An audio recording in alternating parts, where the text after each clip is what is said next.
In this video, we're going to take a paperclip, a normal paperclip, and turn it into a beautiful little angel for your parcels or to hang on your tree. So all you need to do to start with is get your paperclip and straighten it, which sounds a lot easier than it is. You can just use your fingers. You don't have to get it perfectly straight. But if you straighten it out like I'm doing here, and then you get to the point where you go, I really can't get it as straight as I would like, what you can do is get some pliers and just use those to straighten it out a bit, which is what I'm going to show you.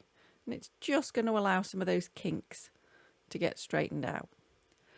Once you're happy with your paperclip, or piece of wire as we should call it now, we need to find the centre, pop your finger on it and bend the wire around your finger. Now it depends on the size of your fingers, but I tend to use my forefinger and bend it on both sides.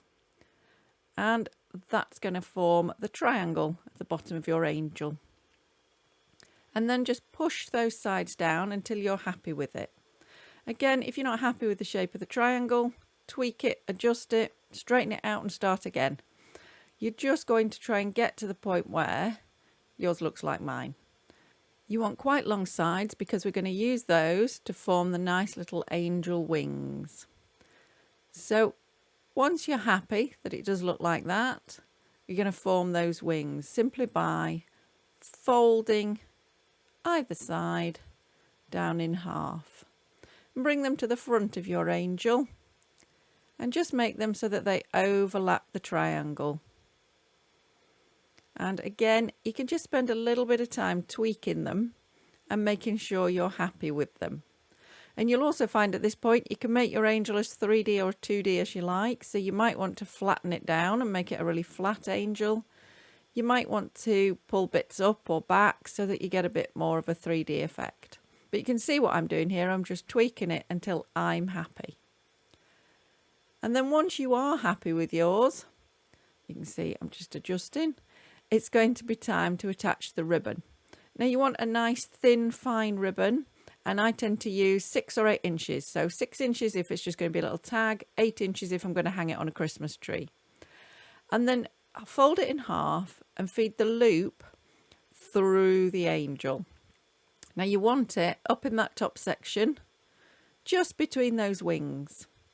And then you're going to feed the other end, the 2 ends of the ribbon, through that loop, just to secure it to the top of the angel. If you're enjoying this video, please give me a thumbs up so it spreads to more people. Let's fill the world with angels, be them Christmas angels or guardian angels. And then once that's all secure, it's time to add your bead.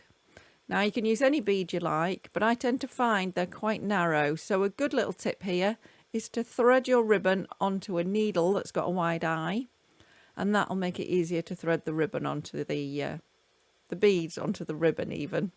So feed it through, and then you'll have a nice little bead for a head. I mean, if you were to use a bead that you could write on, you could even add a face. And then it's up to you whether you knot it on top of the head or not. So I'll just show you doing that, but you don't have to. It just makes the bead a little bit more secure. And then knot the other end of the ribbon to form the hanging loop. Don't worry if your ends don't line up perfectly. You've got the opportunity to trim them. So now you're happy, it's all complete. Just trim off those ends to make it nice and tidy, and then you can gift your angels, hang your angels on the tree, or perhaps attach them to your parcels to make them super special. Enjoy your angels.